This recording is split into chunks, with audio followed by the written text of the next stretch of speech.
Aditya construction company मुर्दाबाद, मुर्दाबाद मुर्दाबाद। कमला आदित्य कंस्ट्रक्शन कंपनी मुर्दाबाद, कमला आदित्य कंस्ट्रक्शन कंपनी मुर्दाबाद, मुर्दाबाद मुर्दाबाद। हमारी मांगे पूरी करो, पूरी करो पूरी करो हमारी मांगे पूरी करो, पूरी करो पूरी करो। मजदूर एकता जिंदाबाद, जिंदाबाद जिंदाबाद इनकलाब जिंदाबाद, जिंदाबाद जिंदाबाद। आवाज दो हम एक हैं, आवाज दो हम एक है, आवाज दो हम एक है, हम एक है, हम एक है, एक है। इनकलाब जिंदाबाद, जिंदाबाद जिंदाबाद। कमला आदित्य कंस्ट्रक्शन कंपनी मुर्दाबाद, मुर्दाबाद मुर्दाबाद। कमला आदित्य कंस्ट्रक्शन कंपनी मुर्दाबाद, मुर्दाबाद मुर्दाबाद। भारत सरकार हमारी मांगे पूरी करे, मुझे दिया भी तो उल्टा सीधा दिया। कंप्लेंटर को गिरफ्तार करो, गिरफ्तार करो कंप्लेंटर को गिरफ्तार करो, गिरफ्तार करो गिरफ्तार करो। गोवा सरकार को बर्खास्त करो, खास करो बर्खास्त करो, गोवा सरकार को बर्खास्त करो, खास करो बर्खास्त करो। ईसाई मजदूरों भारत छोड़ो, ईसाई मजदूरों भारत छोड़ो, ईसाई मजदूरों भारत छोड़ो, जेवियर को राष्ट्रीय शैतान घोषित करो, जेवियर को राष्ट्रीय शैतान घोषित करो, जेवियर को राष्ट्रीय शैतान घोषित करो।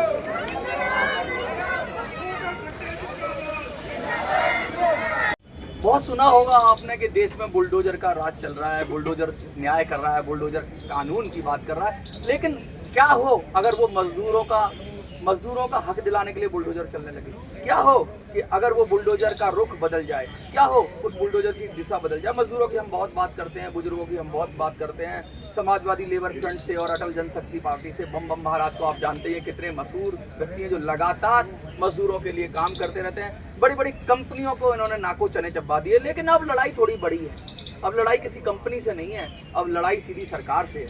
अब लड़ाई उससे नहीं है कि किसी प्राइवेट वेंडर से है, लड़ाई अब सीधी ऐसे बड़े रसूखदार लोगों के साथ है जिन्होंने बड़े बड़े पद ले रखे हैं। और पद भी क्या, भारत में जो सुप्रीम पद होते हैं उन पदों के खिलाफ लड़ाई छिड़ रही है। वो महाराज कितनी लड़ाई सफल होगी और क्या होगी ये तो आगे की बात है। लेकिन कहते हैं ना, याचना नहीं अब रण होगा, संग्राम महाभीषण होगा। कई बार याचनाएं की, कई बार पत्र दिए, कई बार गुहार लगाई, कई बार समर्पण किया, कई बार हाथ जोड़े, कई बार रोए, गिड़गिड़ाए, तड़पे, चिल्लाए, लेकिन किसी ने बम महाराज और मजदूरों की बात सुनी नहीं।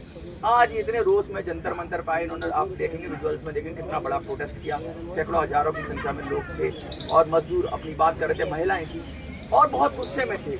लेकिन क्या गुस्से में होश खो गए थे? बहुत सारी बातें हम जानने की कोशिश करेंगे। अगर बम महाराज ने जो ये बुलडोजर वाला कदम उठाया, हम उस पर बाद में जाएंगे कि ये बुलडोजर वाला कदम क्यों उठाना पड़ा, क्यों ऐसा हो गया कि अब इनको भी बुलडोजर की बात करनी पड़ी।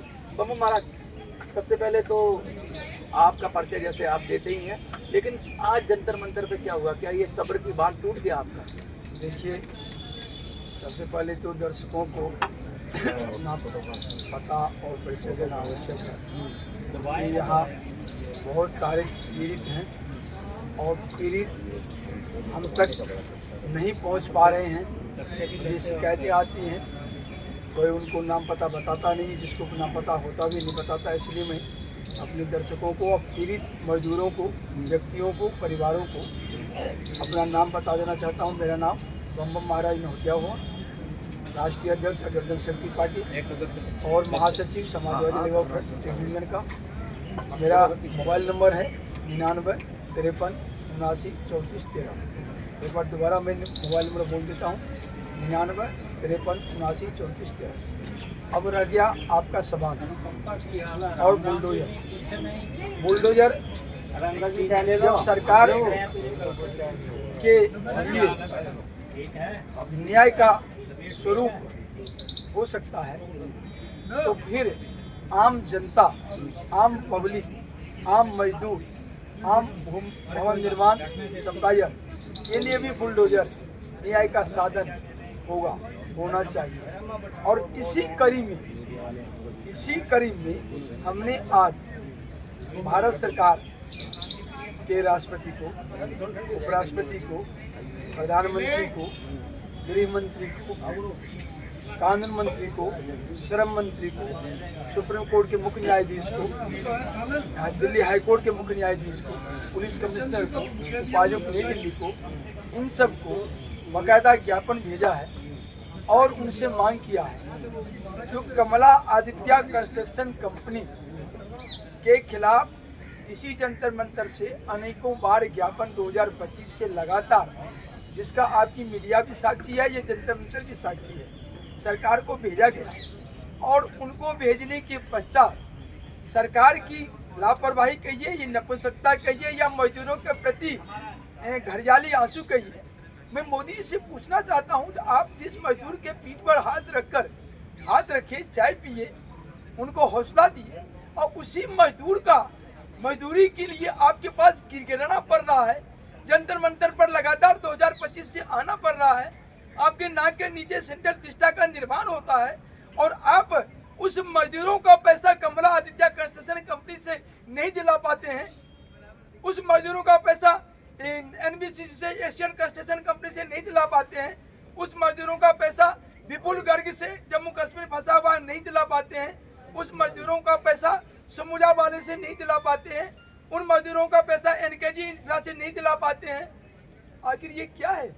ये कौन सी घरवाली, कौन सा आप मजदूरोों के बीच चाय पिए थे, कौन सा आप जाके उसके पीठ पर हाथ फेरे थे? इससे अच्छा था आप कहते लात मार के आते मजदूरों को। जब आपको लाठी मारना था आप चाय पीने की, हाथ फेरने की जरूरत क्या थी? आप लाठी मारिए।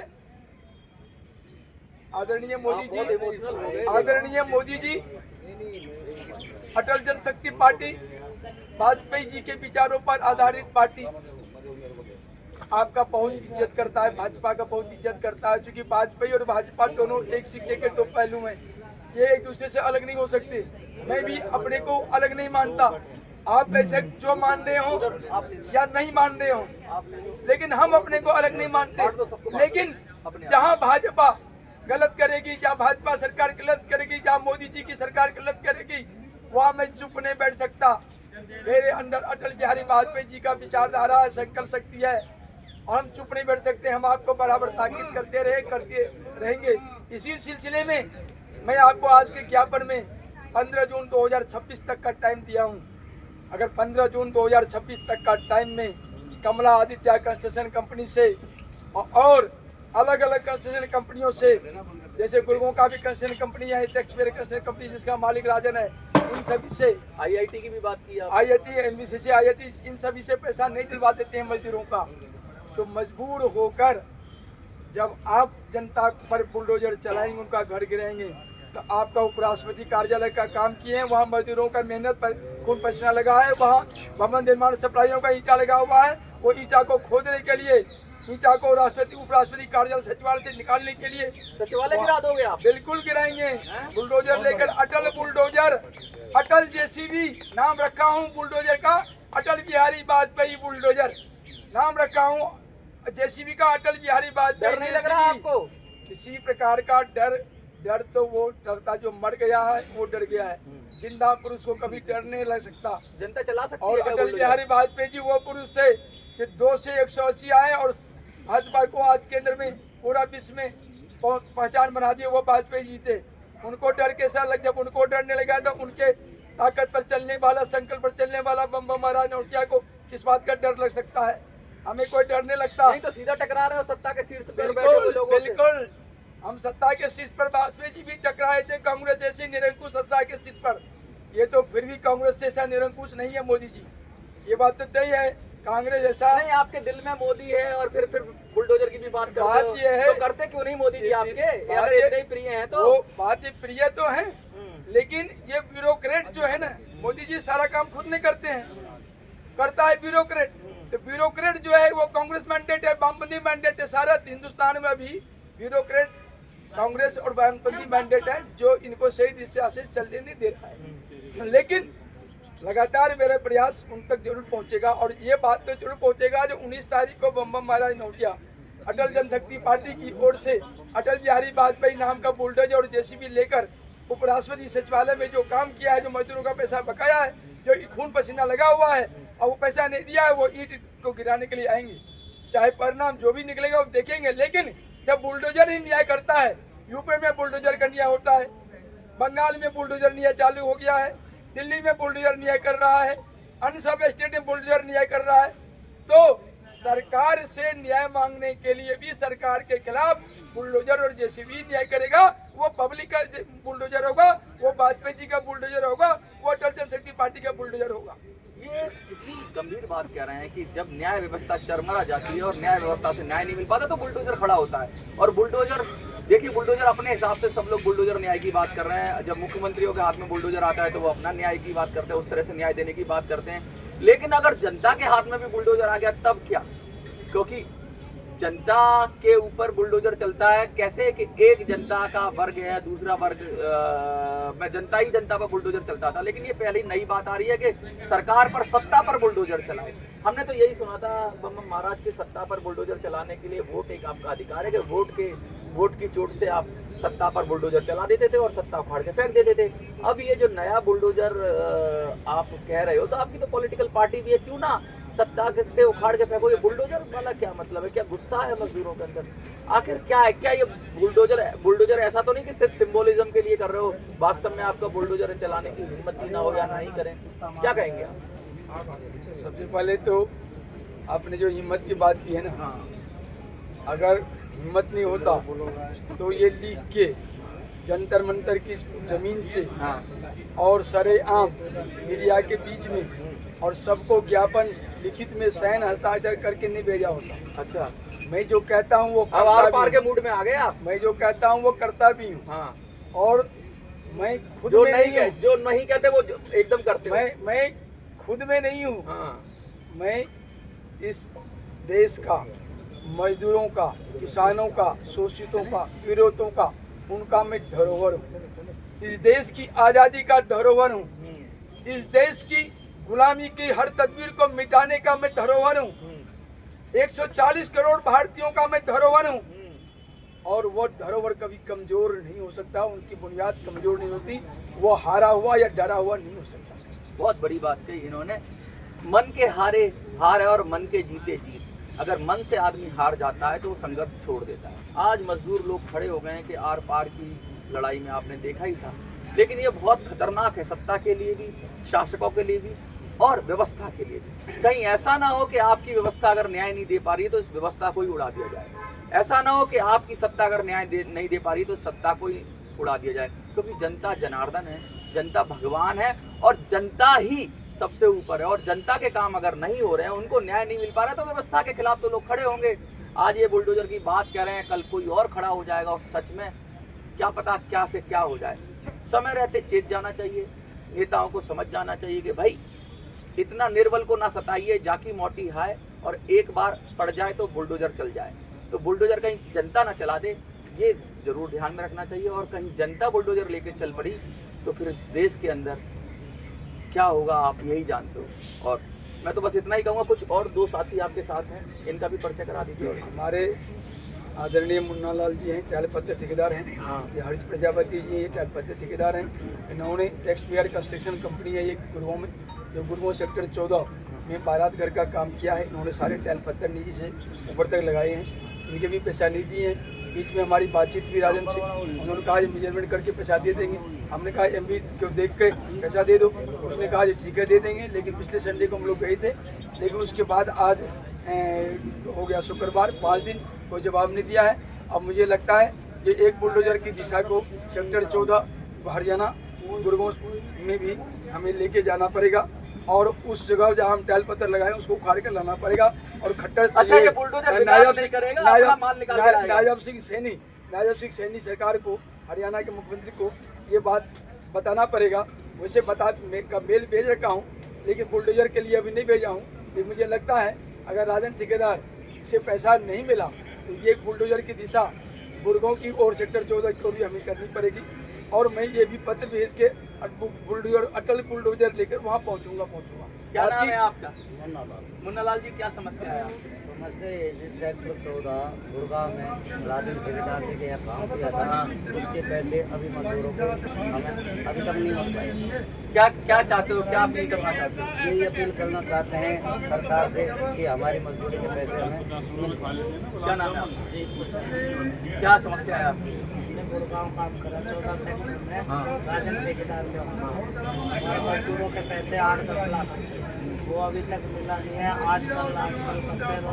आजकल करते 1.5-2 साल हो गए, अभी तक 1 रुपया नहीं दिया। पैमाश करने बुलाता है, 1 घंटा नाप कर भाग जाते हैं, तो पैसा नहीं मिला। मैं तो इनसे ही कहूँगा, बहुत गई थोड़ी रही, व्याकुल मन मत होए, धीरज सबका मित्र है और अब तू चिंता ना करे। तो मोटी बात ये है कि जो बुलडोजर है अब वो क्या चल पाएगा जनता का बुलडोजर। अब ऐलान तो कर दिया गया, जंतर मंतर से चिट्ठी पत्री हो गई है, सब लोगों को भेज दिया गया है। मजदूर भी कह रहे हैं क्या पता ये समस्या हो ही ना, बुलडोजर चले ही ना और पहले ही समाधान हो जाए। मुझे लगता है कि सरकार शायद जागेगी, चेतेगी और प्रशासन जागेगा और बुलडोजर वाली स्थिति आएगी नहीं, क्योंकि अगर बुलडोजर जनता के हाथ में आ गया तो फिर राम बचाए, क्या होगा ये आप तय करिए। लेकिन मोटी बात ये है कि सरकार को सुनना चाहिए, क्योंकि दर्द इतना भी ना बढ़ जाए कि फिर इंसान हद से गुजर जाए। आपको क्या लगता है कमेंट में लिखिए, देखते रहिए। कि बम्बा महाराज जी ने बताया कि गौतम खट्टर को किस तरह से पकड़ा गया, गिरफ्तार किया गया, क्योंकि उसने उस जेवियर को जो हिंदुओं पर अत्याचार कर रहा था, जो शैतानियत का नंगा खेल इसने गोवा में चलाया, जिसने हाथ कटवा स्तंभ बनाकर ईसाई न बनने वाले लोगों के हाथ काट दिए, उस शैतान जेवियर की सच्चाई लोगों के सामने रखी। ये शैतानियत जेवियर ने सीखी कहां से? सवाल उठता है कि अंग्रेजों ने भी यही अत्याचार किए, जेवियर भी यही अत्याचार कर रहा है। आज भी ईसाई स्कूलों में हिंदी बोलने पर दंड दिया जाता है, हाथ का कलवा काट दिया जाता है, माथे की बिंदी हटा दी जाती है, तिलक हटा दिया जाता है। ये ईसाइयत को, ये शैतानियत सिखाता कौन है? ये विभिन्न काल की घटना है। Columbus Vasco D gamma Bharat आया तो यहाँ के गोवा के मूल निवासियों को उसने मारना शुरू कर दिया। अंग्रेज यहाँ पर आए, न्यूजीलैंड में गए, ऑस्ट्रेलिया गए, अमेरिका गए, वहां के सभी मूल निवासियों को इन अंग्रेजों ने मार दिया। कोलंबस जब अंग्रेज अमेरिका गया था तो उसने क्या यहाँ के निवासियों को रेड इंडियन कहा था। आज वो रेड इंडियन कहां चले गए? ये सब शिक्षा शैतानियत शिक्षा है और ये शिक्षा देने वाला शैतान है। शैतान इनको ये शिक्षा देता है। और शैतान कौन है? बाइबिल के अनुसार यरूशलेम के महान राजा हिरदोस ने ईसा मसीह के अंदर शैतान पाकर इसको मृत्यु दंड दिया था। ये वही शैतान है जो जेवियर को शैतानियत सिखाता है, लोगों के हिंदुओं के हाथ कटवाता है, हिंदुओं को जिंदा जलाता है, हमारी मां बहनों के साथ बलात्कार करके एंग्लो इंडियन की पूरी बस्ती अंग्रेजों ने खड़ी कर दी। और एक दुष्ट जो डाकना में बैठा है वो कहता है अंग्रेज बहुत अच्छे थे, क्योंकि वो भी उन अंग्रेजों का फंडिंग खाता है। बोलते अंग्रेजों ने किससे बलात्कार नहीं किया? अरे पूरे के पूरे एंग्लो इंडियन की बस्ती कलकत्ता में बसा दी। एक हीरोइन आई थी यास्मीन, जिसको मंदाकिनी कहते हैं, वो भी एंग्लो इंडियन थी। जो हेलन, वो भी एंग्लो इंडियन है। और ये सब हिंदू महिलाओं से बलात्कार करने के बाद पैदा हुई संतानें हैं। और दाफना में बैठा हुआ शैतान योग का हवाला देने वाला वो एक यति नाम का जो गृहस्थ है, वो कहता है कि अंग्रेज कुछ नहीं है, अंग्रेज तो बहुत अच्छे हैं। अंग्रेजों के राज में किसी भी गैर नस्ल के या हिंदू नस्ल के उसको जीने का अधिकार नहीं है। बाइबल में लिखा है कि जिस भूमि को तुम ईसाई जीतते हो उसके मूल निवासियों और देवी देवताओं को सदा सदा के लिए नष्ट कर दो, ताकि उद्देश्यों का नामो निशान मिट जाए। ये सब इस किताब में सब वर्णन दिया गया है। बाइबल की वो शैतानियत का हवाला दिया गया है, यीशु में शैतान है। इस पुस्तक को लिखने में मुझे 1 रात लगा, किंतु इसका नाम सोचने में मुझे 2.5 साल लग गया कि शैतान को शैतान कहूं कैसे।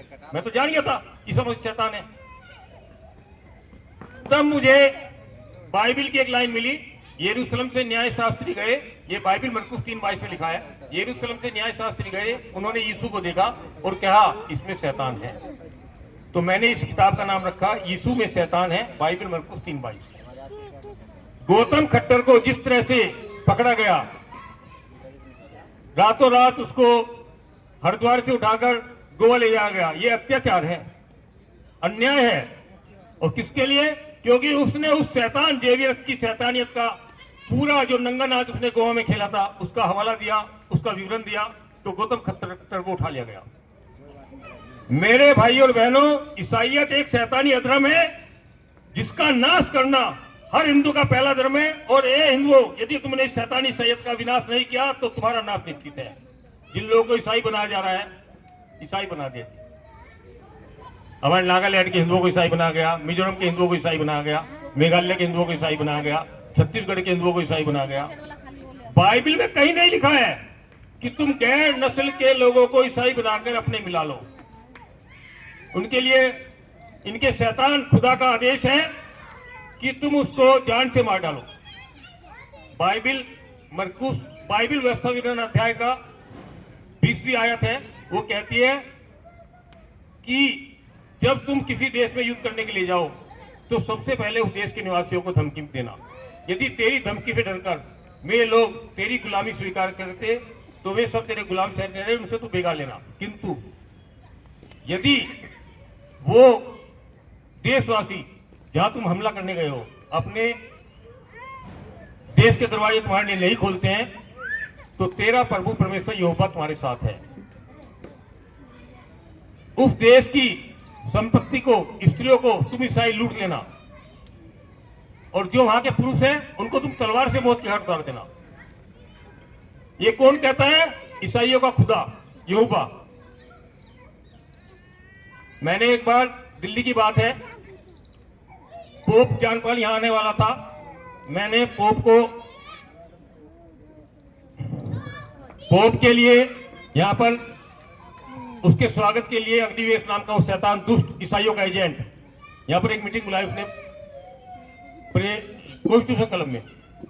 गलती से मैं वहां चला गया। मैंने देखा कि वहां दिल्ली का LNG लास्टिक नाम का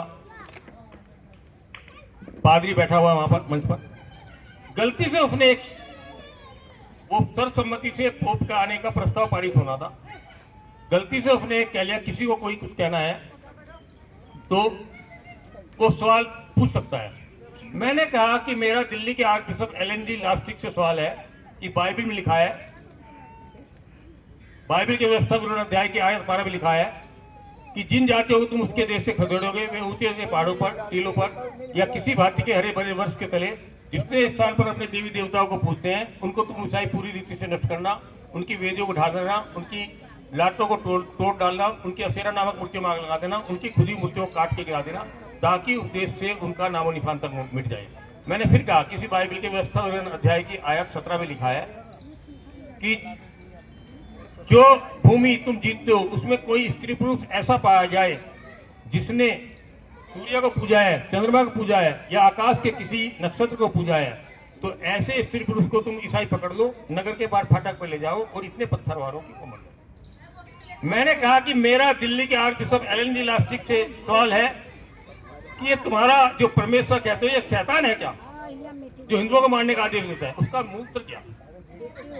और वो उनका जो एजेंट था जिसने कहा था कि किसी को सवाल पूछना है तो यहाँ जवाब मिलेगा। अग्निवेश ईसाइयों का एजेंट, नक्सलवादियों का खतरनाक सरगना, वो मेरे सवाल का जवाब दिए, स्वाभाविक कार्यवाही आगे बढ़ाने लगा। मैंने कहा मैंने स्वामी जी आपके कहने पर सवाल किया है, मेरे सवाल का जवाब मिलना चाहिए। तो वहां पर शंकराचार्य बैठे थे, शंकराचार्य मार्ग वाले, माधव मठ के माधवानंद सरस्वती। उन्होंने कहा इसका सवाल इसके पास नहीं, इसका जो 13 लटक गया ना, इसका मतलब है इसका पास इस सवाल का जवाब नहीं है। और सर्वसम्मति से पोप के भारत आने पर स्वागत का वो प्रस्ताव जो पास करने जा रहे थे सर्वसम्मति से पास हुआ, क्योंकि मैं खड़ा होता अकेला उसके विरोध। तो मेरे भाई और बहनों, मैं आपको बताना चाहता हूं कि गौतम खट्टर ने जो किया है वो बहुत सराहनीय काम किया है, और उससे बड़ा सराहनीय काम हमारे बम महाराज ने किया है, जिन्होंने गौतम खट्टर से उसी दिन फोन पर बात की और उसकी हौसला अफजाई की। आज देश में जितना नक्सलवाद है, जितना आतंकवाद है, वो सारा अंग्रेजों की देन है। इंग्लैंड से, अमेरिका से उनकी फंडिंग आ रही है। अभी हाल ही में हमारे केंद्रीय गृह मंत्री श्री अमित शाह छत्तीसगढ़ गए जो छत्तीसगढ़ में नक्सलवादी थे जिन्होंने आत्मसमर्पण किया, तो उनमें एक लड़की हाथ में जब मेहंदी लगाई, उसने नाखून पाइप लगाई तो रोने लगी। बोले मैंने पिछले 30 साल बाद पहली बार हाथ में नाखून पालिश और मेहंदी लगाई। एक लड़के से पूछा कि तुम कैफीन के चक्कर में पड़ गए? बोले क्या करें साहब, 30वीं क्लास में पढ़ते थे, पूरे के पूरे क्लास के लोगों को पकड़ कर ले गए और हमको जाके हथियार थमा दिए। किंतु ये सुप्रीम कोर्ट के जज हैं, इन्होंने भी एक मानवाधिकार आयोग की कमेटी बनाई थी सलवा जुर्म के मामले में, और उस कमेटी ने बताया कि छत्तीसगढ़ में जो नक्सलवादी हैं, आतंकवादी हैं, वे हर घर से एक लड़का लड़की जबरदस्ती ले रहे हैं, पुजारियों को मार रहे हैं, और लड़के पकड़े गए लड़के लड़कियों को वो मांस खिला रहे हैं जो उनको खाना नहीं चाहिए, जिनसे उनका धर्म बढ़ता। उन्हें मांस का नाम नहीं लिखा, पर वो स्पष्ट है गाय के मांस का नाम है। तो आज जितने भी नक्सलवादी हैं, जितने भी आतंकवादी हैं, आप देखें छत्तीसगढ़ में किस तरह से ईसाई बनाए गए, और जैसे ही नक्सलवादियों का खात्मा हुआ, वहां चर्च में आग लगाई जाने लगी, पाजियों की पिटाई करनी जाने लगी, क्योंकि जबरदस्ती लबादा किसी पे उड़ा नहीं जा सकता है। और तुम यदि जबरदस्ती ईसाई बनाओगे तो उसका परिणाम यही होगा कि जो ईसाई बन गए हैं, जब उनको मौका मिलेगा तो चर्च में आग लगाएंगे।